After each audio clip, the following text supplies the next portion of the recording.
하늘의 문을 여소서 이곳을 주목하소서.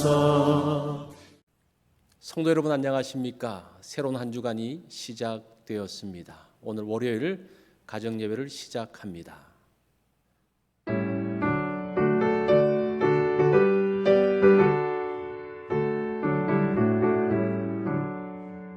내 주 하나님 넓고 큰 은혜는 저 큰 바다보다 깊다. 너 곧 닷줄을 끌러 깊은 데로 저 한가운데 가보라. 언덕을 떠나서 창파에 배 띄워 내 주 예수 은혜의 바다로 내 맘 거쳐가라.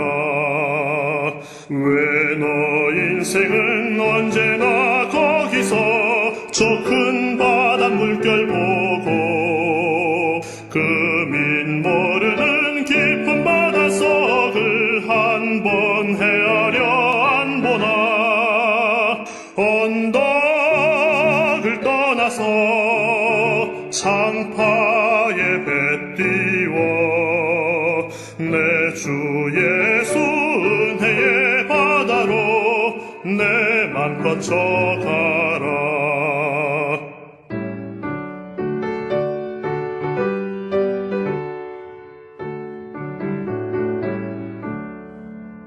많은 사람이 얕은 물가에서 저 큰 바다 가려다가 찰싹거리는 작은 파도 보고 마음 약하여 못 가네.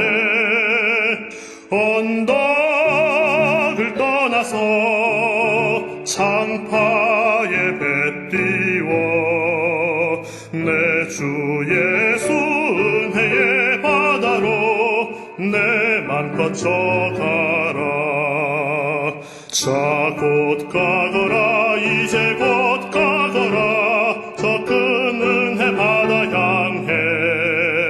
자 곧 내 눈을 저 깊은 데로 가라. 망망한 바다로 언덕을 떠나서 창파에 배 띄워 내 주 예수 은혜의 바다로 내 맘 거쳐가라.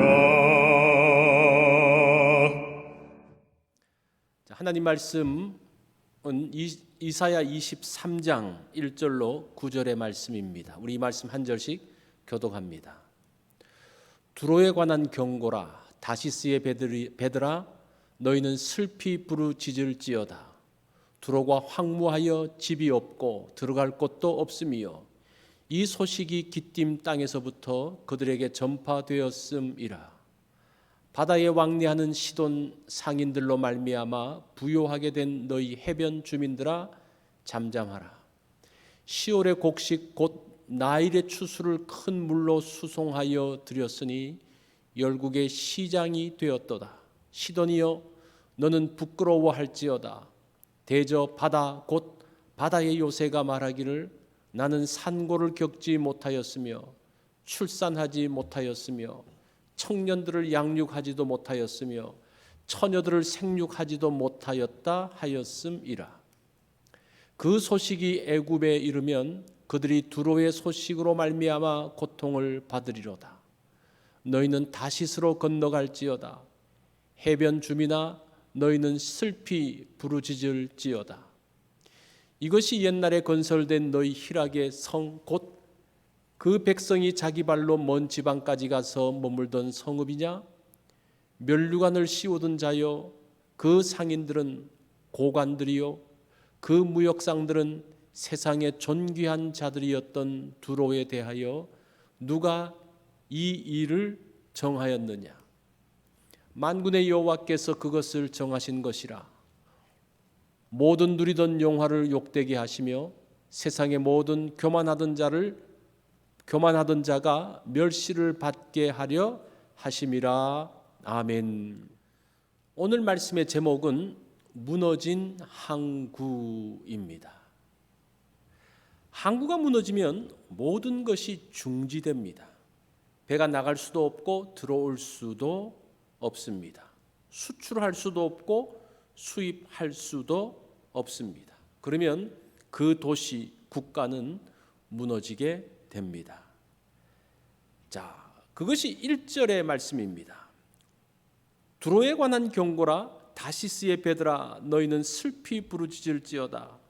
두로가 황무하여 집이 없고 들어갈 곳도 없으며 이 소식이 기띔 땅에서부터 그들에게 전파되었음이라고 말씀합니다. 두로는 항구 도시입니다. 일찍부터 무역을 했습니다. 사실은 이 두로가 오늘날 레바논입니다. 베이루트 사고가 났는데 그 지역이죠. 두로에 많은 배들이 전 세계를 다니며 장사를 해서 많은 돈을 벌었습니다. 그래서 부강한 나라가 되었습니다. 두로의 상인들이 다른 지역에 가면 높은 관리와 같은 대접을 받았습니다. 세상에서 이들은 존귀한 자들이었습니다. 그게 8절 내용이죠. 자, 9절 말씀에 보니까 만군의 여호와께서 그것을 정하신 것이라 모든 누리던 영화를 욕되게 하시며 세상의 모든 교만하던 자가 멸시를 받게 하려 하심이라고 합니다.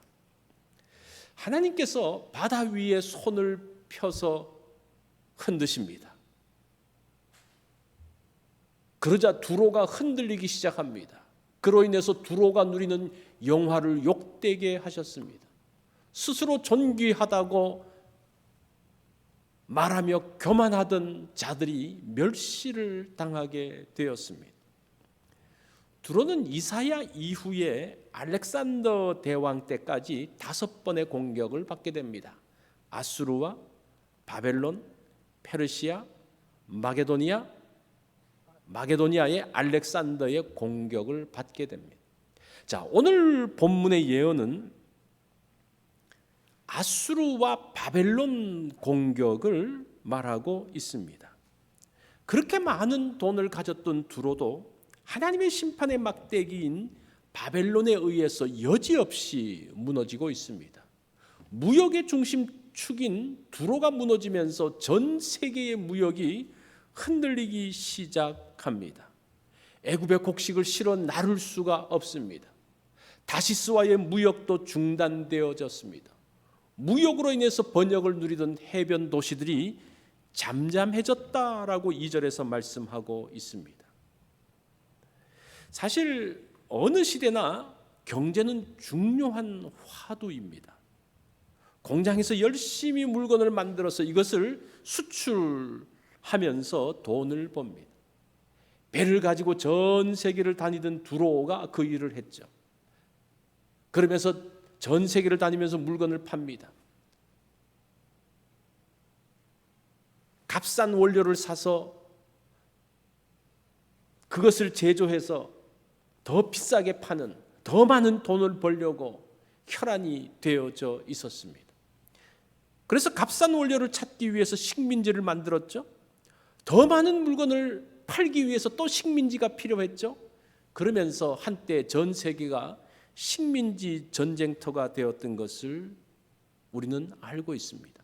스페인과 포르투갈이 앞장서서 이 일을 했습니다. 가장 먼저 했죠. 이렇게 해서 그들은 많은 돈을 모았습니다. 그러나 지금 이 나라들은 힘을 쓰지 못합니다.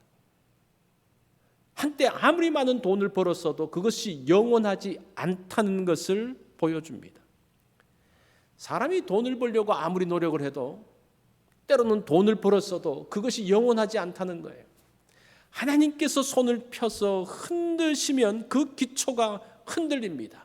견고했던 항구가 무너지는 것을 보게 됩니다. 하나님께서 두로를 치셨습니다. 무역의 중심지를 치셨습니다. 그러면서 전 세계가 비틀거리기 시작합니다. 부와 힘을 자랑하던 자들이 수치를 당합니다.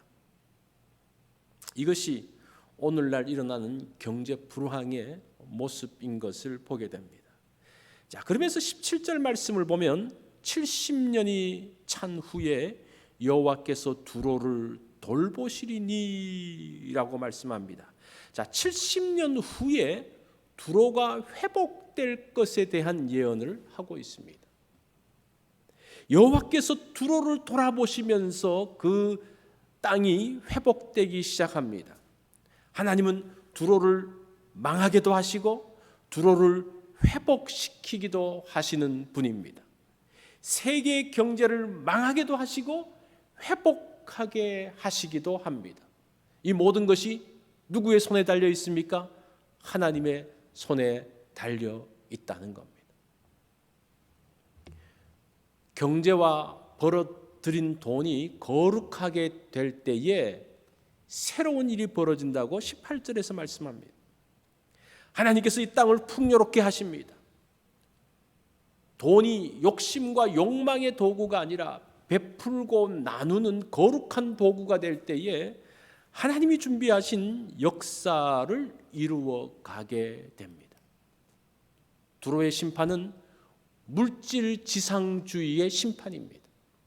황금만능주의의 심판입니다. 하나님께서 이런 것들을 심판하셨다는 겁니다. 그리고 돈을 원래의 위치로 돌려 놓으신 겁니다. 하나님께서 부를 허락하신 이유를 알려주십니다. 돈을 통해서 이 땅의 모든 백성들이 풍요하기를 원하십니다.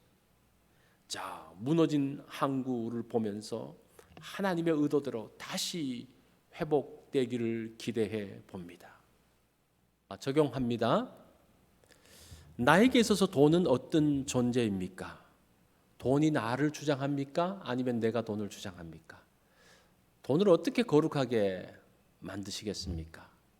오늘 그 말씀이죠. 오늘 돈을 복되게 사용하는 날이 되기를 바랍니다. 한번 어떻게 거룩하게 할 것인지를 한번 묵상해 보시기 바랍니다. 월요일날 기도 제목입니다. 가정과 자녀들을 위해서, 목회자를 위해서 기도하고 교회 리더들을 위해서 기도해 주시기 바랍니다. 우리 이 말씀의 적용을 가족들이 함께 한번 나눠보십시오. 그리고 기도 제목으로 가족들이 함께 기도하시고 또 성경 읽기 있는 거 기억하십시오.